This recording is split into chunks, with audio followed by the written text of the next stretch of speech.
নমস্কাৰ নিউজ নৰ ষ্টুডিঅ'ত মই শ্ৰীমন্ত মাধৱ বৰুৱা চাওঁ হওক কি আছে আজি আমাৰ সংবাদ ৰূপ কোঁৱৰৰ উপজা দিনত অপ্ৰচাৰিত গীত উন্মোচনেৰে উলক শ্ৰদ্ধাঞ্জলি জনাই পৰিৱেশন হ'ল শিল্পীৰ গীতৰ শৰাই নিউজ নৰ এক ৰিপৰ্ট ৰূপ কোঁৱৰ জ্যোতিপ্ৰসাদ আগৰৱালাৰ উপজা দিনত মহান শিল্পীগৰাকীৰ এটি অপ্ৰচাৰিত গীত উন্মোচনেৰে উলক আৰু শ্ৰদ্ধাঞ্জলি জনাই সংগীত শিল্পী তথা সমাজসেৱী হিমাৰাণী কলিতাই আৰু কেশৱ চন্দ্ৰ বৰাই উল্লেখযোগ্য যে যোৰহাট ক্লাব ৰোডৰ ষ্ট্ৰিংছ জেম্পেট এণ্ড ষ্টুডিঅ'ত অনুষ্ঠিত গাম্ভীৰ্যপূৰ্ণ অনুষ্ঠানত ৰূপ কোঁৱৰৰ প্ৰথমবাৰৰ বাবে গোৱা গীতটি উন্মোচন কৰি সংগীত ব্যৱস্থাপক মানৱজ্যোতি বৰাই লক্ষ্যত উপনীত হ'বলৈ আৰম্ভণি কৰিবই লাগিব বুলি কয় তেওঁ কণ্ঠ শিল্পীদ্বয়ৰ প্ৰচেষ্টাৰ শলাগ লয় হিমাৰাণী কলিতাই সুৰ দিয়া গীতৰ ব্যৱস্থাপক অনুভৱ বৰা আৰু বাদ্য সংগীত কৰিছে ভাস্কৰ শইকীয়া ৰক্তিমজ্যোতি দত্ত অসীম গায়ন আৰু অনুভৱ বৰাই আজি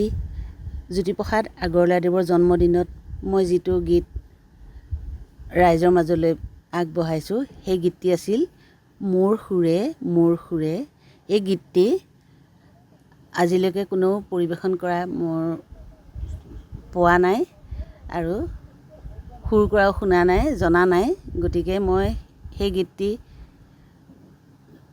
যথেষ্ট কষ্ট কৰিছোঁ ভয়ে ভয়ে সুৰ দিবলৈ যত্ন কৰিলোঁ কিন্তু কি হয় নাজানো আজি সেই গীতটি উন্মোচন হ'ল বিশিষ্ট সংগীত শিল্পী মানৱজ্যোতি বৰাই এই গীতটি উন্মোচন কৰিলে আৰু ৰাইজৰ মাজলৈ আদৰিবৰ বাবে তেওঁ আগবঢ়াই দিছে গীতটিত মই এটা অনুভৱ হৈছে জ্যোতিপ্ৰসাদ আগৰৱালাদেৱে যেন বিষ্ণুৰাভাক কৈছে শংকৰ গুৰু মাধৱ গুৰুক তেওঁ স্মৰণ কৰিছে সেইকাৰণে মই গীতটিৰ যিখিনি সংগীত সেইখিনি মই চিফুঙৰ সুৰ আৰু বৰগীতৰ সুৰ মাজত পৰিৱেশন কৰিবলৈ আমাৰ মিউজিচিয়ানসকলক অনুৰোধ কৰিছোঁ আৰু তেওঁলোকে খুব সুন্দৰকৈ গীতটি সজাই দিছে গতিকে তেওঁলোকলৈ মই আন্তৰিক ধন্যবাদ জ্ঞাপন কৰিছোঁ আৰু গীতটি ৰাইজে আদৰি ল'ব বুলি আশা ৰাখিছোঁ যদি ভুল হয় সেইখিনি আপোনালোকে সংশোধন কৰি ল'ব ধন্যবাদ গীতটো মই প্ৰথম শাৰীটো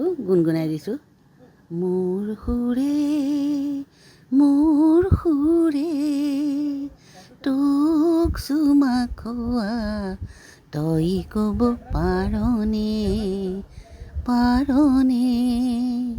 তই ক'ব পাৰনে ইউটিউব চেনেলত হিমাৰাণী কলিতা ইউটিউব চেনেল তাত ক্লিক কৰিলে গীতটি চাবলৈ পাব সুৰকাৰে অনুভৱ ব্যক্ত কৰা উন্মোচনী অনুষ্ঠানত অৱসৰপ্ৰাপ্ত প্ৰধান শিক্ষক তথা সমাজকৰ্মী নাৰায়ণ ভূঞা লেখক দুলাল দত্ত জ্যোতিপ্ৰকাশ বৰুৱা প্ৰমুখ্যে কেইবাগৰাকীও বিশিষ্ট ব্যক্তি উপস্থিত আছিল অনুষ্ঠানত চিনামৰা উচ্চতৰ মাধ্যমিক বিদ্যালয়ৰ অধ্যক্ষা পিংকুমণি তামুলীয়ে নৱপ্ৰজন্মই মহান শিল্পীসকলৰ সংগীত চৰ্চা কৰাটো শুভ লক্ষণ বুলি ব্যক্ত কৰে নমস্কাৰ আজি ৰূপ কোঁৱৰ জ্যোতিপ্ৰসাদ আগৰৱালাদেৱৰ জন্মদিন আমি সেই উপলক্ষে ইয়াতে নৱপ্ৰজন্মৰ কিছু শিল্পী আৰু প্ৰবীণ শিল্পী সকলোৱে মিলি আজিৰ দিনটো আমি উদযাপন কৰিম বুলি সমবেত হৈছিলোঁ আৰু সেই হিচাপত পুৰণি সকলো শিল্পীয়ে ইয়াতে জ্যোতিপ্ৰসাদ আগৰৱালাদেৱৰ বিষ্ণুৰাভাদেৱৰ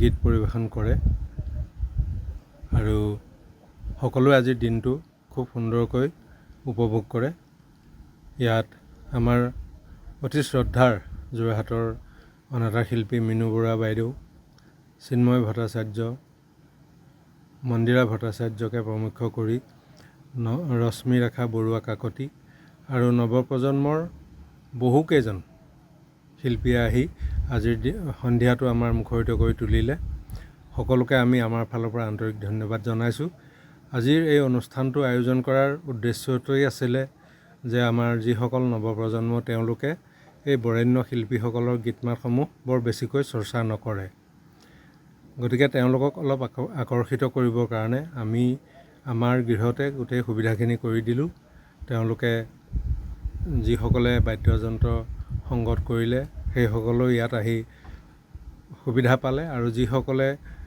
কণ্ঠশিল্পীয়ে গীত গাই ভাল পায় তেওঁলোকেও আহি আমাৰ ইয়াত জ্যোতিপ্ৰসাদ আগৰৱালা আৰু বিষ্ণুৰাভাদেৱৰ গীত পৰিৱেশন কৰিলে আৰু সকলোৱে আজি সন্ধিয়াটো খুব উপভোগ কৰিলে বুলি আমি অনুভৱ কৰিছোঁ আৰু ইয়াৰ লগতে এটি অগতানুগতিক কাম বুলিয়েই মই কৈছোঁ। জ্যোতিপ্ৰসাদ আগৰৱালাদেৱৰ এটি প্ৰচাৰ নোহোৱা গীত পূৰ্বতে কোনেও এই গীতটি গোৱা নাই বা সুৰ কৰাও নাই। তেনে এটি গীত আমাৰ হিমা ৰাণী কলিতাৰ প্ৰচেষ্টাত আমি সুৰ কৰি পেলাই গীতটি বাণীবদ্ধ কৰিলোঁ আৰু আজি সেই গীতটিৰ শুভ উদ্বোধন কৰা হ'ল। গতিকে সকলোৱে মিলিজুলি আজিৰ দিনটো আমি তেনেকৈ পাৰ কৰিলোঁ। আচলতে আমি বৰেণ্য শিল্পীসকলক তেওঁলোকৰ জন্মদিন বা মৃত্যুদিনতে শুঁৱৰিব লাগে তেনেকুৱা কথা নাই বুলি মই ভাবোঁ। আমি যিকোনো আজৰি সময়ত এই শিল্পীসকলক আমি শ্ৰদ্ধা কৰিব লাগে। নৱপ্ৰজন্মৰ মাজলৈ তেখেতসকলৰ গীতসমূহ লৈ যাব লাগে। ইমান সুন্দৰ সুন্দৰ গীত আছে, ইমান অৰ্থপূৰ্ণ গীত, মাটিৰ গুণ থকা। গতিকে এই গীতসমূহৰ প্ৰতি তেওঁলোকক আকৃষ্ট কৰিব লাগে। এতিয়া নৱপ্ৰজন্মৰ এচামে কেৱল বিহুসুৰীয়া গীতত নাচি বাগিয়ে ভাল পোৱা হৈছে। গতিকে সেই পৰিৱেশটো যাতে নাইকিয়া হয়, লাহে লাহে যাতে আমাৰ মাটিৰ গুণ থকা গীতসমূহৰ প্ৰতিও তেওঁলোক আকৃষ্ট হয়। আজি তাৰে আমি কিছু আভাস পালোঁ। তেওঁলোকে খুব সুন্দৰকৈ গাবলৈ যত্ন কৰিছে আৰু সকলোকে মই আমাৰ পৰিয়ালৰ তৰফৰ পৰা আন্তৰিক ধন্যবাদ জনাইছোঁ। অনুষ্ঠানত বিশিষ্ট অনাতাঁৰ শিল্পী মিনু বৰুৱা, চিন্ময় ভট্টাচাৰ্য, মন্দিৰা ভট্টাচাৰ্য, ৰাজেশ বৰা, ৰশ্মিৰেখা, ৰেখা বৰুৱা কাকতি প্ৰমুখ্যে বিভিন্নজনে গীত পৰিৱেশন কৰে।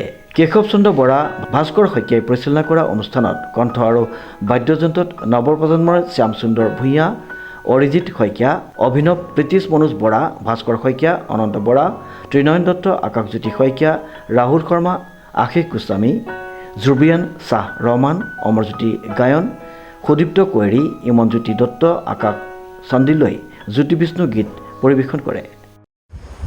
নমস্কাৰ। আজি আমি যোৰহাটত জ্যোতিপ্ৰসাদ আগৰৱালাদেৱৰ আজি জন্মতিথি উপলক্ষে আমি গোট খাইছিলোঁ। আমি এটি গীতৰ উন্মোচন হ'ল। হিমা ৰাণী বাইদেউ আৰু কেশৱ বৰা ছাৰৰ এটি গান উন্মোচন কৰা হ'ল আজি। আৰু তাৰ লগতে আমি জ্যোতিপ্ৰসাদৰ কিছুমান গীত আমি পৰিৱেশন কৰিলোঁ একেলগে। আমাৰ বন্ধু গোটেইখিনি লগ লাগি, একচুৱেলি সকলোখিনি যোৰহাটৰ মিউজিচিয়ানছ হয়, সংগীতৰ লগত জড়িত, গায়ক আছে, বজোৱা মানুহ আছে সকলোখিনি। আৰু আমি একচুৱেলি ইয়াতেই গোট খাই আমি সদায় চৰ্চা কৰি থাকোঁ। তো সেয়ে আজি এই মানে পবিত্ৰ দিনটোত আমি লগ খাই আজি গানখিনিৰ চৰ্চা কৰা হ'ল আৰু যথেষ্টকেইজন বয়োজ্যেষ্ঠ লোক আহি আমাক আশীৰ্বাদ দিলে আৰু তাৰ কাৰণে আমি বহুত মানে কৃতজ্ঞ তেওঁলোকৰ প্ৰতি। আৰু আগলৈও আমি এনেকৈ যাতে মানে চৰ্চা কৰি যাব পাৰোঁ, তাৰ কাৰণে আমি মানে সকলো ৰাইজৰে মৰম আৰু আশীৰ্বাদ বিচাৰিছোঁ আৰু আমি আগবাঢ়ি যাতে যাব পাৰোঁ আৰু ভুল ত্ৰুটিবিলাক যাতে আমাক সদায় দেখুৱাই যায়। আৰু আমাৰ এই গ্ৰুপটো আচলতে খুব য়ং হয়, চব আমি নতুনকৈ শিকা নিচিনাই একেলগে কৰি গৈ আছোঁ। চ' সেইটো কাৰণে আমাক আৰু আমাৰ ৰাইজৰ মৰম আৰু আশীৰ্বাদ লাগিব সদায়, এনেকুৱা যাতে আৰু ভাল কাম কৰি যাব পাৰোঁ। আৰু সেয়াই আমাৰ আজি প্ৰচেষ্টা আছিলে। তাৰে আপোনালোকে চাগে ক্লিপবিলাক দেখা পাব। আমাৰ একচুৱেলি প্ৰচেষ্টাটো এনেকুৱা বা মনৰ অনুভৱটো এনেকুৱা যে যিখিনি আমি পুৰণা যিখিনি জ্যোতিপ্ৰসাদ বা বিষ্ণু ৰাভাৰ যিখিনি গীত, সেই গীতখিনি একচুৱেলি ইমানেই মানে সুন্দৰ হয়, ইমানেই অৰ্থপূৰ্ণ হয়। সেই গীতখিনি আমি সদায় আমাৰ অসমীয়া জাতিৰ কাৰণে এটা সম্পদ হয়, আমি সেইখিনি জীয়াই ৰাখিব লাগিব। আৰু সেই জীয়াই ৰাখিবৰ কাৰণে একচুৱেলি আমি গীতখিনি আৰু চৰ্চা কৰিবলৈ আমাক জাগা লাগে। মানুহ বহুত আছে কৰাৰ, কিন্তু আমাৰ সেই জাগাৰ এডোখৰ অভাৱ আমাৰ সদায় হৈ থাকে।